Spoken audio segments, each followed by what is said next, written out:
No Mar Vermelho, o Iêmen está realizando operações extremamente bem-sucedidas. Eles disseram que realizaram 45 operações em apenas alguns dias, afundando 2 navios. Vou colocar de fundo uma delas, Eternity C, que é uma embarcação de propriedade grega que estava fazendo negócios indo para o porto de Eilat, que o Iêmen bloqueou.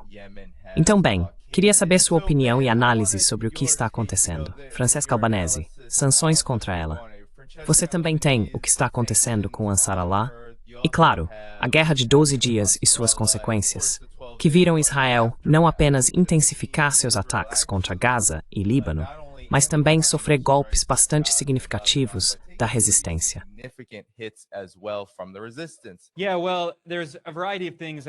Sim, bem, há uma variedade de coisas, quero dizer, é tão louco. Todo santo dia, algum tipo de novo acontecimento. E basicamente é uma intensificação do que é um genocídio. Por exemplo, vimos que esse relatório foi divulgado pela Francesca Albanese, que é a relatora especial da ONU para a Palestina.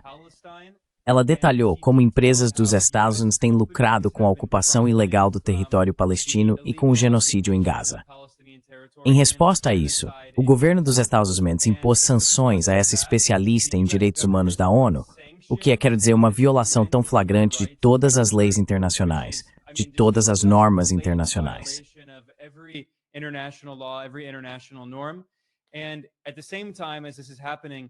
E ao mesmo tempo em que isso está acontecendo, há relatos agora de que Israel tem um plano para criar campos de concentração. E você pensaria que eles iriam se distanciar do termo concentração. Mas se você ler os relatos na mídia israelense, eles usam o termo concentração. Esse é o termo que eles usam para se referir à estratégia de concentrar palestinos em Gaza, nesses pequenos enclaves, também conhecidos novamente como campos de concentração. E então, de acordo com esses relatos na mídia israelense, Israel mataria todos os palestinos que não estivessem nos campos de concentração. Quer dizer, isso é genocídio clássico, tudo sobre isso.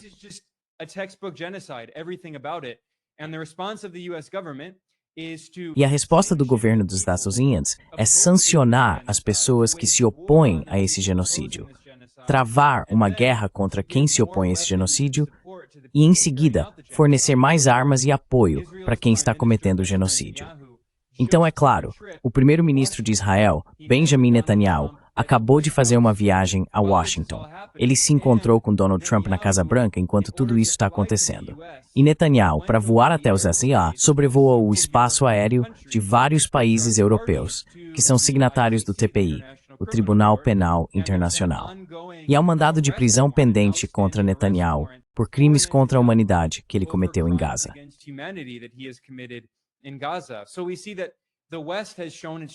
Então vemos que o Ocidente mostrou sua verdadeira face. Eles não se importam com o direito internacional. Eles não se importam com os direitos humanos. Eles estão cometendo um genocídio. Todos esses países europeus também estão apoiando isso.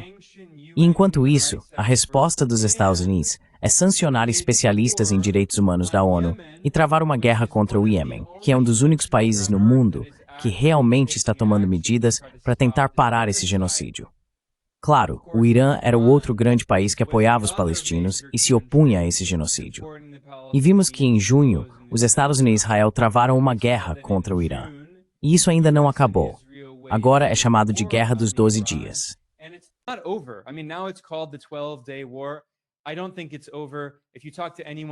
Eu não acho que acabou.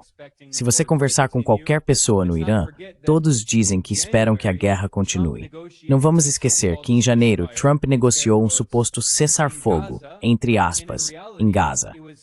E na realidade não foi um cessar-fogo. Foi uma pausa de 2 meses, em que os Estados Unidos rearmaram e reabasteceram Israel para que pudesse continuar o genocídio, o que de fato aconteceu em março. Então foi uma pausa de 2 meses. E quando Israel continuou o genocídio em março, Trump deu sinal verde para isso. Portanto, acho muito provável que a guerra contra o Irã continue em algum momento. Talvez não seja em uma semana ou um mês. Pode ser em um ano. Mas isso não é o fim.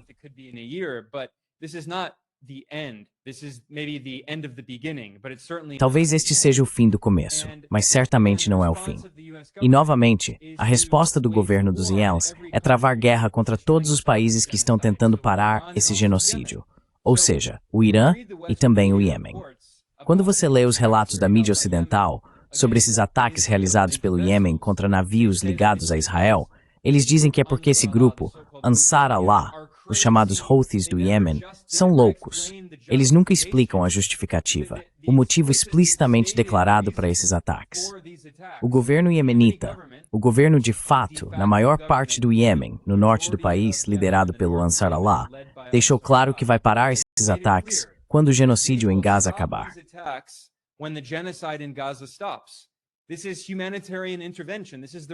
Isso é intervenção humanitária.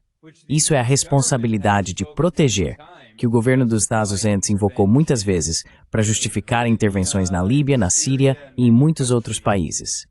Bem, agora o Iêmen está fazendo uma intervenção humanitária, tentando impedir um genocídio. E toda vez que eles intervêm, os Hezbollah bombardeiam o Iêmen, ameaçam o Iêmen. Então, mais uma vez, estamos falando de um regime completamente fora da lei nos Estados Unidos e no Ocidente de forma geral. E tudo que eles fazem é uma violação flagrante do direito internacional, e ainda assim falam sobre democracia e direitos humanos. É uma completa farsa.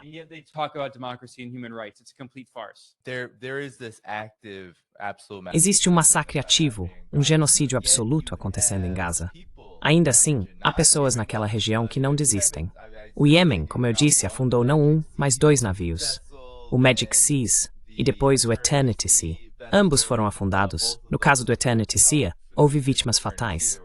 É uma demonstração incrível conseguir literalmente bloquear o Mar Vermelho até agora.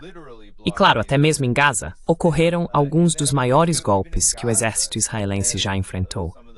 Tudo isso aconteceu logo após a chamada cessação das hostilidades, que ocorreu na chamada Guerra Israel-Irã, a Guerra de 12 dias. Enquanto a guerra e o genocídio parecem intermináveis, também não há uma espécie de rendição. Acho que o Irã mostrou isso. Acho que o Iêmen está mostrando isso. Acho que, até mesmo na Palestina, onde a situação é a pior, isso também está sendo demonstrado.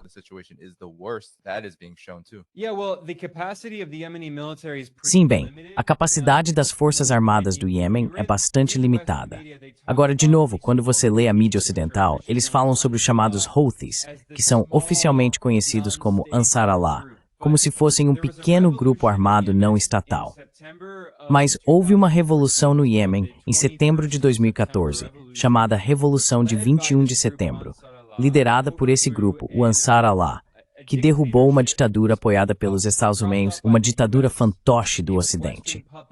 Eles fizeram uma revolução e muitas outras forças políticas se juntaram ao Ansar Allah. Não são apenas os chamados Houthis que governam a parte norte do Iêmen. Eles criaram uma espécie de governo de coalizão com outras forças políticas diferentes, e partes das forças armadas iemenitas se juntaram a eles. Então eles têm um exército. Não é apenas um pequeno grupo não estatal. No entanto, dito isso, o exército iemeni não é muito avançado.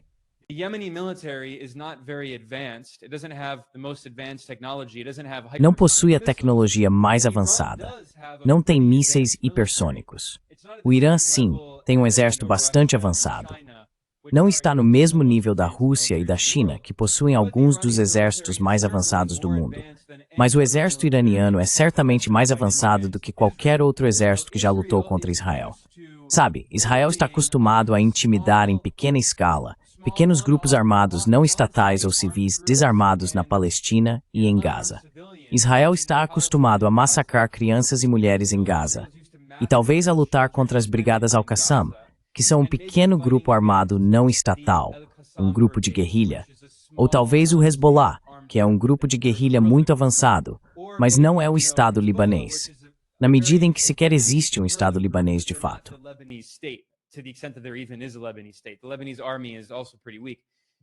O exército libanês também é bastante fraco.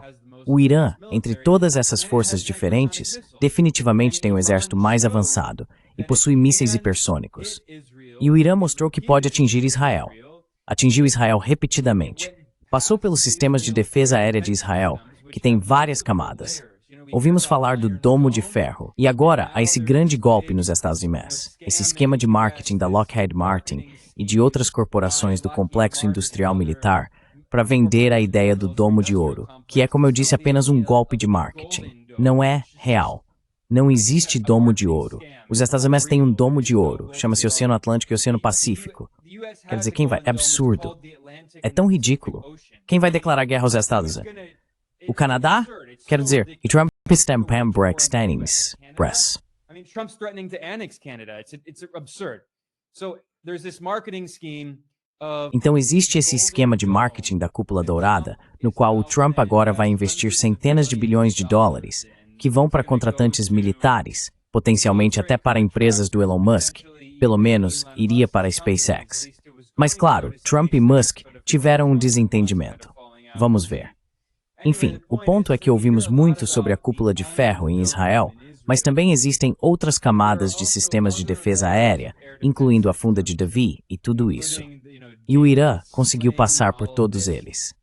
Todo esse equipamento sobre o qual ouvimos tanta propaganda das corporações de armas dos Estados Unidos, dizendo que tem a tecnologia mais avançada e de melhor qualidade, o Irã conseguiu superar tudo isso.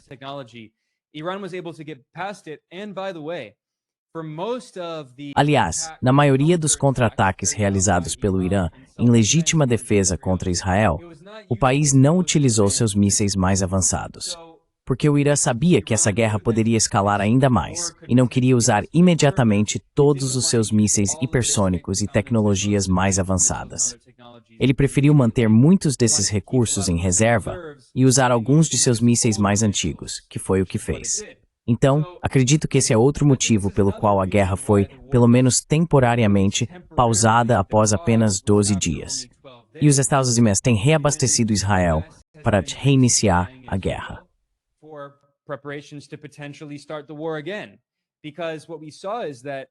Porque o que vimos é que o Iêmen e o Irã mostraram que essas guerras, quando se prolongam por muito tempo, podem ser muito caras para as forças apoiadas pelos Estados Unidos, os Estados Unidos e Israel, porque eles estão gastando dezenas de milhões de dólares todos os dias, não só com todos os mísseis, mas também com todos os interceptadores. Ouvimos toda essa propaganda sobre, você sabe, a Funda de Davi, a Cúpula de Ferro e tudo isso. Bem, toda vez que eles interceptam alguns desses mísseis iranianos velhos e baratos, custa milhões de dólares por dia, só com todos esses interceptadores que estão usando. E eles não têm um suprimento infinito deles.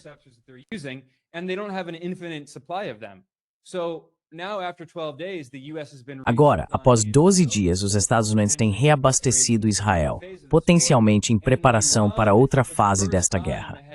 E o Irã, pela primeira vez, mostrou que Israel não é impenetrável. Quando Israel está lutando contra um pequeno grupo guerrilheiro em Gaza, que possui mísseis muito primitivos, mísseis que eles fabricam em casa, que não são muito avançados, ok, talvez os sistemas de defesa aérea de Israel consigam derrubar esses mísseis muito primitivos. Mas quando estão lidando com um exército avançado como o Irã conseguiu dar um golpe em Israel. Não sou só eu que estou dizendo isso. Houve até um vídeo do Trump em que ele disse: "Cara, Israel foi realmente atingido com força."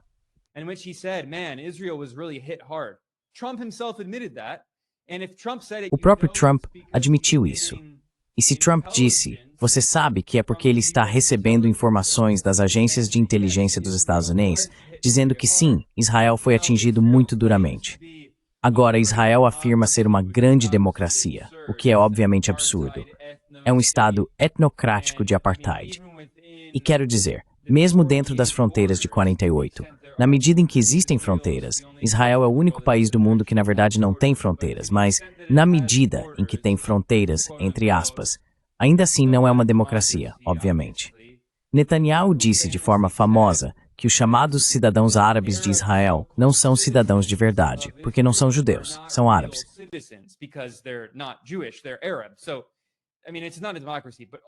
Então quero dizer, não é uma democracia, mas deixando isso de lado, Israel constantemente afirma que, ok, temos uma imprensa livre, ao contrário dos chamados regimes autoritários ao redor de Israel. Na verdade, Israel é um dos regimes mais autoritários de todos. Mas enfim, dito isso, na realidade, sempre que há uma guerra como essa, qualquer tipo de conflito armado, Israel tem um sensor militar que controla todas as informações que são divulgadas ao público. E especialmente quando o Irã respondeu em legítima defesa e atingiu alvos militares israelenses e a sede do Mossad. Que, aliás, muitos desses alvos militares das FDI e das FOI estão localizados no coração de Tel Aviv, no centro da cidade, sob alvos civis. Então, objetivamente, Israel está usando seu próprio povo como escudo humano.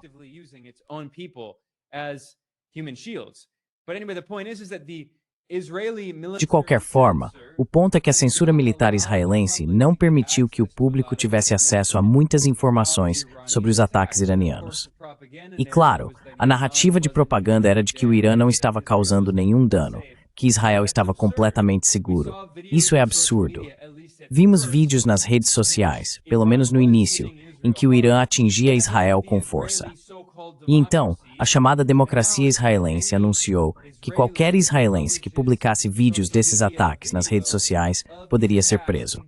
Esse é o chamado livre imprensa na grande e suposta democracia israelense. É obviamente absurdo. Então, o que quero dizer aqui é que o Irã realmente deu um golpe duro em Israel. E sim, eles podem voltar a reiniciar essa guerra, mas agora estão muito mais realistas em suas expectativas.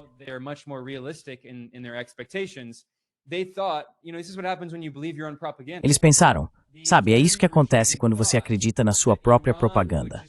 O regime israelense achou que o Irã simplesmente colapsaria da noite para o dia, que era tudo um tigre de papel.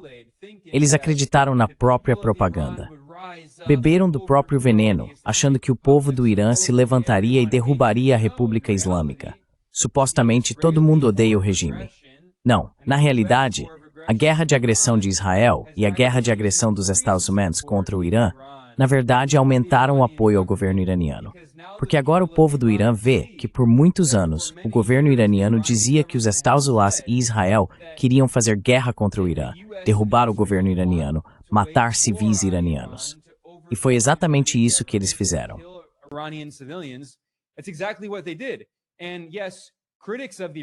E sim, críticos do governo iraniano disseram por muitos anos, é só propaganda. Não é verdade. Bem, agora eles veem que é verdade. É inegável. E como costuma acontecer, quando um país é atacado, quando um povo é atacado em uma guerra de agressão, como foi o caso do Irã, as pessoas se unem em torno da bandeira e apoiam o governo. Então, realmente acho que, embora sim, Israel tenha conseguido matar algumas lideranças iranianas de alto escalão, o Irã sempre esteve se preparando para isso. O Irã imediatamente substituiu a liderança militar. E acredito que o Irã está, na verdade, em uma posição melhor agora do que estava antes do início desta guerra. E se e quando os Estados e Israel reiniciarem a guerra, acho que o Irã estará muito mais bem preparado.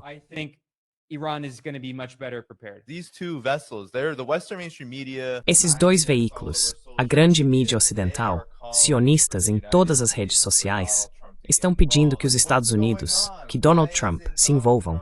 Tipo, o que está acontecendo? Por que Donald Trump não está bombardeando o Iêmen? Israel está realizando algumas operações limitadas no Iêmen, mas eles querem que os Estados Unidos voltem a intervir. E não há absolutamente nenhum sinal de que isso vá acontecer. Mesmo com a base aérea de Al Udeid no Catar, foi simbólico o ataque que o Irã realizou pouco antes da cessação das hostilidades. Bem, a Associated Press confirmou que uma cúpula de comunicações dos Estados Unidos, avaliada em 15 milhões de dólares, nessa base aérea foi destruída, e eles realmente publicaram imagens de satélite onde é possível ver o enorme impacto causado pelos ataques. Os Estados Unidos realmente não parecem ter apetite para voltar ao Iêmen. E acho que isso mostra que tem lições severas que os Estados Unidos encontraram.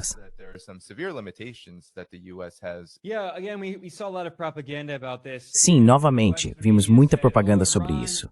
E a mídia ocidental disse, o Irã atingiu essa base militar dos Estados Unidos, não é significativo, ninguém morreu. Quero dizer, isso foi profundamente simbólico. Muito, muito simbólico. As pessoas perguntam, o que é Al Udeid, essa base no Catar? É a maior base militar dos Estados na região, na Ásia Ocidental. E é o quartel-general avançado do CENTCOM, o Comando Central Militar dos Estados, que supervisiona todas essas guerras de agressão que os Estados travam na Ásia Ocidental, contra o Iraque, Síria, também contra a Líbia e no norte da África. Então isso é muito simbólico. E o fato de o Irã destruindo esse equipamento importante, agora sim, é verdade que o Irã avisou para que os Taliban pudessem evacuar os soldados para não matar soldados americanos, porque eles não queriam escalar ainda mais a guerra.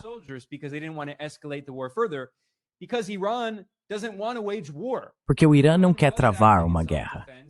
O Irã estava agindo em legítima defesa. E o Irã sempre demonstrou muita paciência e contenção.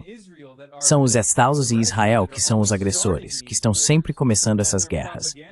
E o aparato de propaganda deles, e a chamada imprensa livre ocidental, que não é livre e nem sequer é mídia de verdade, não tem como função informar as pessoas. Sua função é fabricar consentimento para guerras de agressão. E eles sempre nos dizem que supostamente o Irã é esse regime maligno, mas na realidade vemos que é o Irã que se opõe ao genocídio. É o Irã que tenta desescalar, que busca a diplomacia.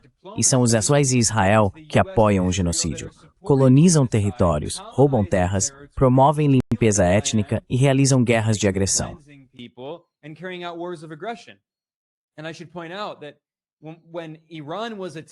E devo ressaltar que quando o Irã foi atacado em junho, ele estava engajado em negociações diplomáticas com os Estados Unidos.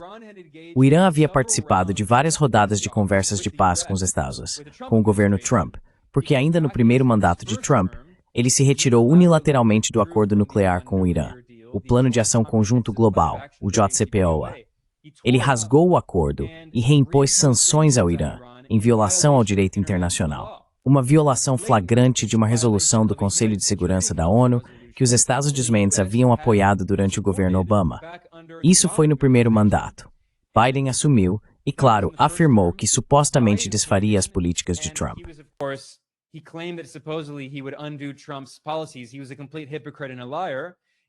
Ele foi um completo hipócrita e mentiroso. E Biden continuou todas as políticas de Trump, especialmente na Ásia Ocidental. Ele não negociou um novo acordo com o Irã. E então Trump chegou em seu segundo mandato e disse sim, vou negociar um novo acordo nuclear com o Irã. Ele realizou 5 rodadas de negociações e usou isso como cobertura diplomática, enquanto os Estados Unidos e Israel planejavam lançar esses ataques secretos ao Irã, supostamente para destruir as instalações nucleares iranianas. Trump afirmou que havia destruído os 3 sites nucleares iranianos mais avançados. Claro, isso também é provavelmente propaganda. Houve muito jornalismo investigativo sério apontando que Trump exagerou o impacto desses ataques dos Estados Unidos. Trump exaggerated the impact of these US strikes, and Trump said that the US and Israel E Trump disse que os Estados Unidos e Israel atrasaram o Irã em anos no seu potencial desenvolvimento de tecnologia nuclear. Na verdade, provavelmente são meses, ou talvez até semanas. Antes, o Irã não estava buscando armas nucleares. Isso havia sido reafirmado muitas vezes por especialistas internacionais, incluindo a que agora vemos ter sido uma ferramenta dos Estados Unidos e de Israel. A IAEA foi usada para espionar o Irã e para realizar esses ataques surpresa ao Irã pelos Estados Unidos e Israel, razão pela qual o Irã se retirou da IAEA. E agora é realmente provável que o Irã busque armas nucleares porque aprendeu uma lição muito clara. Ele se envolveu em diplomacia de boa-fé.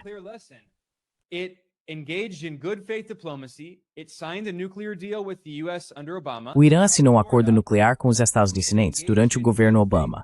Trump o desfez. O Irã participou do que acreditava serem negociações de paz de boa-fé com o segundo governo Trump. Trump violou essas negociações. Ele declarou guerra ao Irã. Bombardeou instalações nucleares iranianas. Portanto, a conclusão lógica no Irã é que os Estados não são confiáveis. Como diz o presidente Putin da Rússia, os Estados são incapazes de cumprir acordos. São incapazes de fazer um acordo e cumpri-lo. Por que qualquer país razoável e racional assinaria um acordo com os Estados Unidos sabendo que ele pode ser rasgado em 1 ou 2 anos? Assim, é provável que o Irã realmente passe a buscar armas nucleares agora.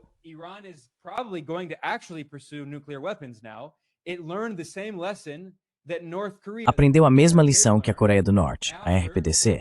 Aprendeu depois que, em 2002, o governo de George W. Bush anunciou que iria travar guerra contra o Iraque, e Bush fez seu famoso discurso do eixo do mal. E quais eram os 3 países no eixo do mal? Iraque, Irã e a RPDC. Então a RPDC concluiu logicamente que os Estados Unidos estavam se preparando para travar guerra contra o Iraque. O Iraque não tinha armas nucleares. Devemos obter armas nucleares, porque assim os Estados Unidos não podem travar guerra contra nós. Um ano depois, em 2003, os Estados Unidos invadiram o Iraque numa guerra de agressão, matando 1 milhão de iraquianos e destruindo o país.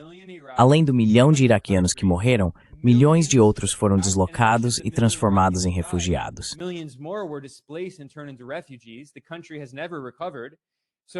O país nunca se recuperou. Então a RPDC conseguiu armas nucleares. Os Estados Unidos nunca conseguiram travar uma guerra contra a RPDC. Portanto, a conclusão lógica que o Irã chegou é que provavelmente vai realmente buscar armas nucleares, depois de anos de propaganda no Ocidente alegando que supostamente já estava fazendo isso. Você sabe, Netanyahu vem afirmando desde os anos 1990, há 30 anos, que o Irã está a poucas semanas de conseguir armas nucleares. Bem, aqui estamos 30 anos depois. Isso são muitas semanas. E o Irã nunca conseguiu essas armas. Mas agora, depois que os Estados Unidos e Israel bombardearam diretamente o Irã e estão se preparando para mais guerra, isso é mais provável do que nunca. E minha aposta é que sim, o Irã terá em alguns anos armas nucleares por causa disso.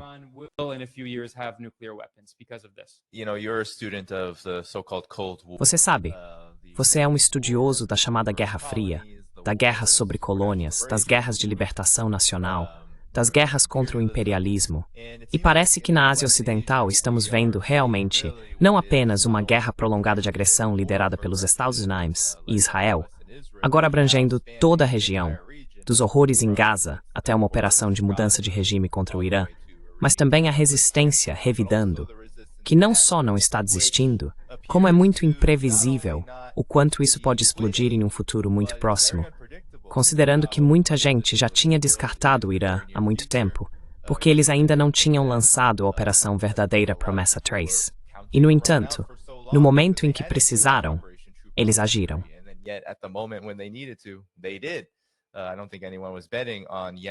Eu não acho que alguém estava apostando que o Iêmen continuaria um bloqueio no Mar Vermelho.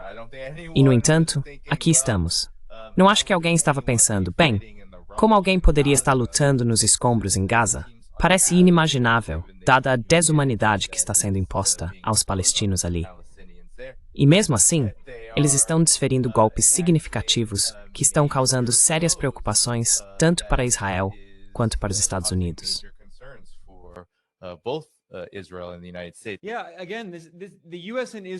Sim, mais uma vez, os Estados Unidos e Israel estão tão acostumados a lutar contra mulheres e crianças indefesas ou exércitos de guerrilha de baixo nível que são atores não estatais. Então, quando eles realmente enfrentam o Irã, ou até mesmo o Iêmen, que novamente não é apenas um Estado, não é um Estado forte, mas tem um exército, e eles têm capacidade de realmente revidar, ao contrário das mulheres e crianças em Gaza, que são a maioria das vítimas do genocídio de Israel. Então, isso é sem precedentes. Isso é histórico. O Irã feriu o orgulho de Israel. O próprio Trump admitiu isso.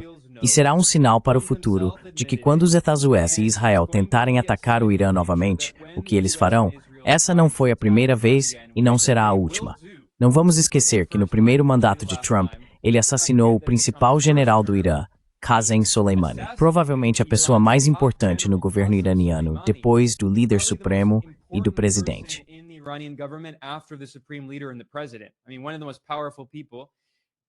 Quero dizer, uma das pessoas mais poderosas. Os Estados Unidos o mataram e Trump também assassinou um comandante militar iraquiano, Abu Mahdi al-Muhandis, outro grande ato de guerra contra o Iraque. E os Estados Unidos estão tão acostumados a não receber nenhuma resposta significativa. O Irã mostrou que pode responder e continuará respondendo. Então isso é um desenvolvimento muito significativo. Uma outra observação rápida aqui, Dani, é que estamos falando sobre a Ásia Ocidental. E as pessoas perguntam por que Trump não está escalando ainda mais. Bem, também é porque a estratégia dos Estados Unidos, há mais de 15 anos, tem sido chamado pivô para a Ásia. Está se preparando para a guerra. E sabe, estamos falando sobre a Ásia Ocidental. Mas claro, as pessoas dizem Oriente Médio. Bem, onde elas acham que fica o Oriente Médio?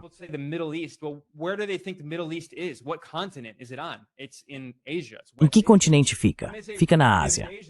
É a Ásia Ocidental. Quando dizem pivô para a Ásia, querem dizer pivô para a guerra contra a China na Ásia Oriental. E isso começou, claro, sob Obama em seu primeiro mandato, quando Hillary Clinton era sua secretária de Estado. A ideia era que os Estados Unidos retirassem suas forças militares da Ásia Ocidental e focassem na guerra na Ásia Oriental contra a China. Isso continuou sob Trump em seu primeiro mandato, continuou sob Biden, que implantou sistemas de mísseis ofensivos na parte norte das Filipinas. Os Estados Unidos agora estão usando várias bases militares nas Filipinas. E o sistema de mísseis Typhoon que os Estados Unidos implantaram nas Filipinas, primeiro sob Biden e agora continuado sob Trump em seu segundo mandato, esses sistemas de mísseis podem atingir a maioria das principais cidades chinesas.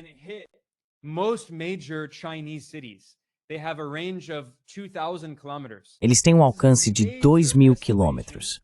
Isso é uma grande escalada, uma grande provocação contra a China. E agora vemos que o secretário de Defesa sob Trump, Pete Hegseth, esse extremista cristão de extrema-direita que se autodenomina cruzado, tem tatuagens de cruzado com Deus Vult e escreveu um livro chamado American Crusade, no qual disse com orgulho que os Estados Unidos vão derrubar o governo chinês. Ele publicou esse livro em 2020, seu livro das cruzadas. Ele fez um discurso extremamente belicista no diálogo Shangri-La em Singapura, no qual disse, abre aspas, estamos nos preparando para a guerra, fecha aspas. Então os Estados estão se preparando para uma guerra contra a China, potencialmente por causa de Taiwan.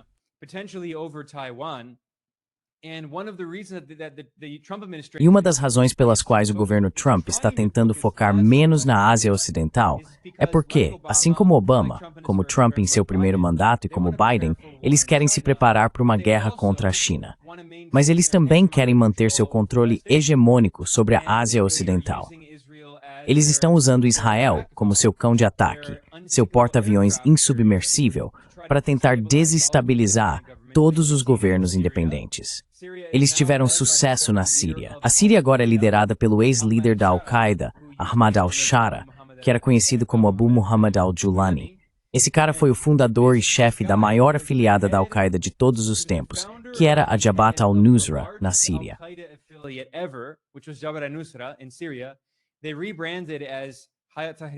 Eles se rebatizaram como Hayat Tahrir al-Sham, HTS. E então ele também se rebatizou. Agora ele usa terno ocidental. E esse cara foi um ex-aliado do ISIS. Ele é o chamado presidente não eleito da Síria. Os Estados Unidos o reconheceram. Trump acabou de suspender as sanções contra a Síria. E ele está prestes a normalizar as relações com Israel. Ele está fazendo discursos dizendo que apoiam Israel e sua guerra contra o Irã porque compartilham um inimigo em comum. Então quero dizer, o Irã é realmente o último. Irã e Iêmen são os últimos estados que conseguiram resistir ao colonialismo estatal de Israel na região, enquanto os Estados Unidos se preparam para a guerra contra a China. Então, quero dizer, o que está acontecendo, infelizmente, como continuo enfatizando, isso não é o fim.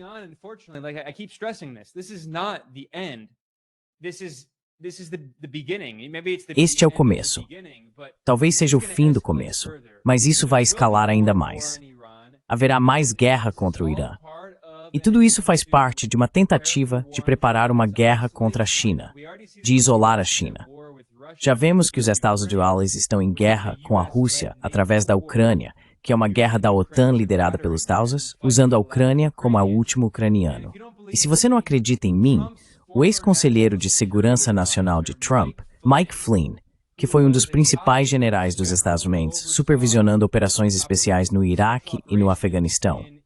Michael Flynn deu uma entrevista a Stephen Bannon, que foi o CEO da primeira campanha de Trump e seu principal estrategista em seu primeiro mandato.